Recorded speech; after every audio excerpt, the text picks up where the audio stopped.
There. The kids say Lustigouche. This is Mr. Jansten. That's it, Captain Jansen's. Captain Jansen's. You see the 1, 2, 3, 4, 5 stripes? There's 4 of them right there. Oh, okay, I can't count. There you go. This is his cockpit right here. This is the Airbus A320. Yeah. Right now we're about 300 kilometers just north of Bermuda. At what altitude? And we're at 33,000 feet, which is like 10,000 meters. 33,000 feet. And the next point of land we're going to hit is almost 1,000 kilometers away. 1,000 kilometers away, and this means we're over the Atlantic Ocean, and we're about 2 hours and 45 minutes from our destination. Right on. See, we're right here right now, and we're coming down to this point right here. So we're sitting right there. We left the mainland over Boston. We flew right down here to this point. Now we're going to fly straight down to here. So in other words, we're going to be traveling from north of the continent down to the south, way over yonder, in how much time? In about 2 hours, and well, I'd say about 2.5 hours from now. And total time left is about 2,000 kilometers. We're doing 900 kilometers an hour. I wish I had your job. Oh boy. We were airborne in 30 seconds. You timed it, did you? Damn right. Yeah. Damn right. I was sitting right there and 1,000, 2, 1,000, 3, 1,000, and I was letting them know.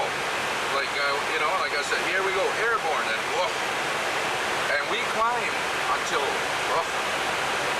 it just climb. That's it. The poor stewardess back there, I like that. Okay. This instrument is called a primary flight display instrument. It has a lot of stuff on it. It has an airspeed indicator. And the airspeed we're doing right now? Well, it's indicated the airspeed of 275 knots. And the true airspeed? The true airspeed right now is 450 knots, and which is about it's about the same. Okay. Which is about it's about 850 kilometers an hour. And we're getting a tailwind of 40, so we're doing about 900 clicks. That's our Mach indicator. We're doing 78% of the speed of sound. Okay. This is our compass. Okay, there's your compass right there. There's a compass. And that's the artificial horizon with the sky and the ground, the airspeed symbol, and the green cross is our track. We're right on it. There's our altimeter. There's another compass. That's our route. This little airplane, you see us? That's our little highway in the sky right here. And this actually unwinds. It's a moving map display. There's Bermuda. That little dog. Then we have another altimeter right here. Another airspeed indicator.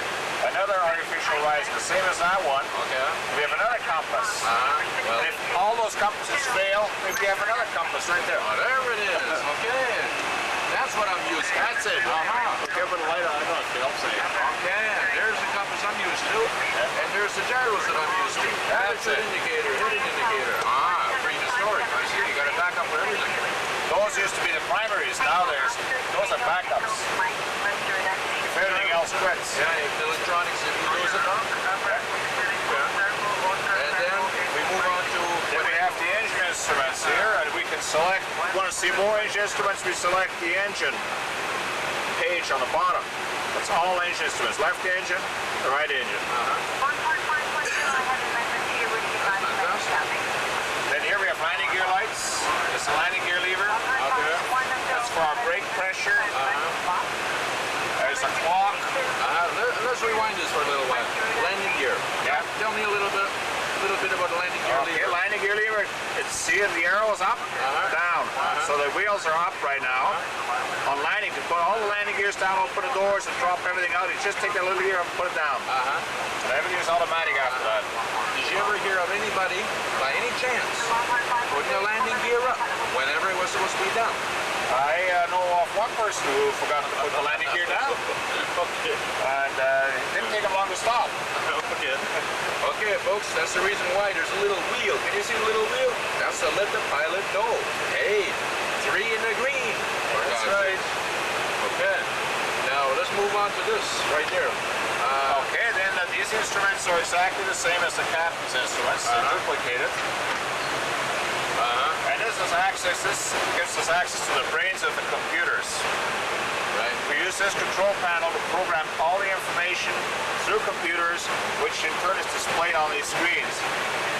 It is also fed into the autopilot and the navigation system. Yeah. It's called a multi-purpose control display unit. Right. We have a menu, we can select different functions on it. We have a data link on this airplane, like a fax machine. Right now we're in the flight management mode because we're navigating. Okay, and this here is the radio panel. Allows us to talk to people. ADFs and VORs. ADS, VORs, VHFs, high frequency radios, ILSs. There's a trim wheel. And then we have the gas levers, the throttles. There they are. And in this airplane, they don't move. They stay where they are because they feed information to a computer, which controls the amount of gas goes through the engines. So in other words, whenever, what about during takeoff? What about during takeoff? Do you have total control of the gears?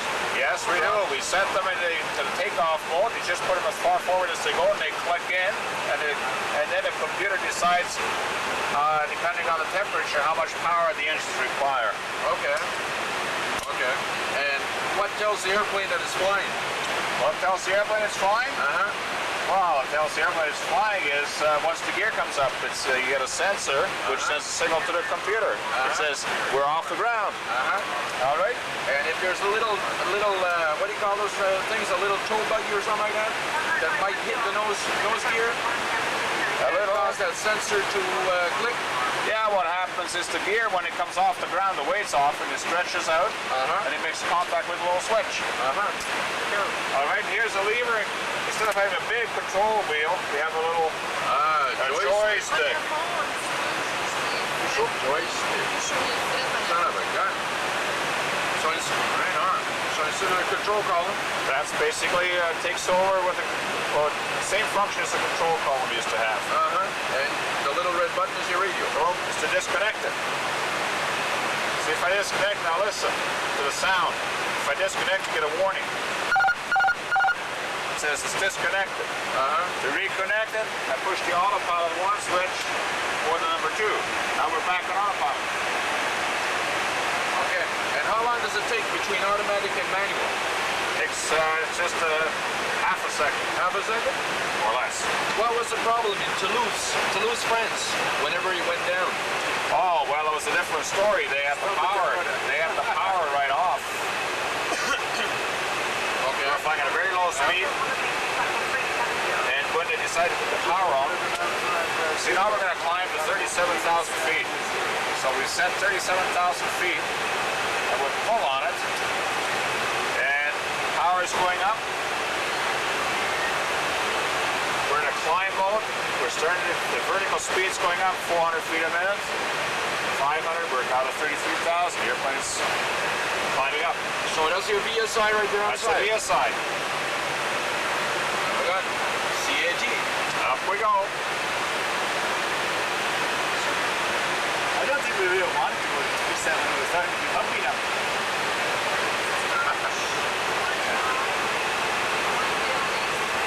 You want to have an option, or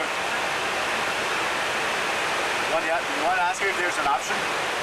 I think we'll be all right. You gonna be okay at 37 now? I think so. Just, I think once on 35 we should be okay.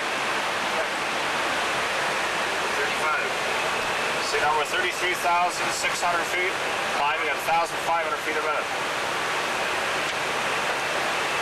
1,031. 1,000. What do you say? There's 1,800. 1,900 right now. A minute. Yep. That's right. Well, on takeoff, sometimes you get up to 3,000 feet a minute. Yeah. I know. We descend at 3,000 feet a minute. Yeah, I know.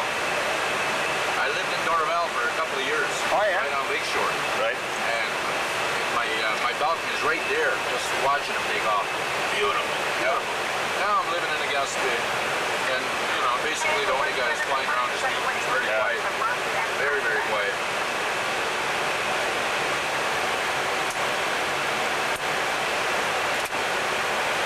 So no more messing around with the heading indicator, I guess. Well, we have a heading. We have a heading bug if I roll it. Not on a heading. I can turn it to use it as a heading. And this, I've now pushed it and given it to the computer. See those three switches? Those are called inertial navigation systems. Right? They're laser gyros. It's the same as space travel. They use the same system to orient themselves in space. It's gyros. The gyro spins up. Once it's spun up and you move it, it tilts. And that's translated into position to a computer. So it always knows where it is, even if everything else clicks. We have three of those.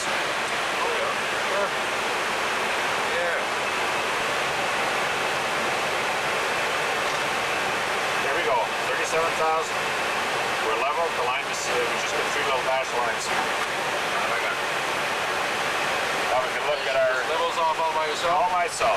Now we look at our performance. We see what speed we're supposed to be at. 254 non-syndicated, which is right there. 1.78, which we got there. So we're in good shape. A backup for everything. Always. Yeah. And the trim's by itself. Yeah, the trim's all by itself here. Those are the spoilers. Little flaps that come up on top of the wing. That's the landing flaps that come off the edge of the wing in the back. Okay. Which allows us to slow down the airplane to land. Those are the start switches. Control the fuel for the engine.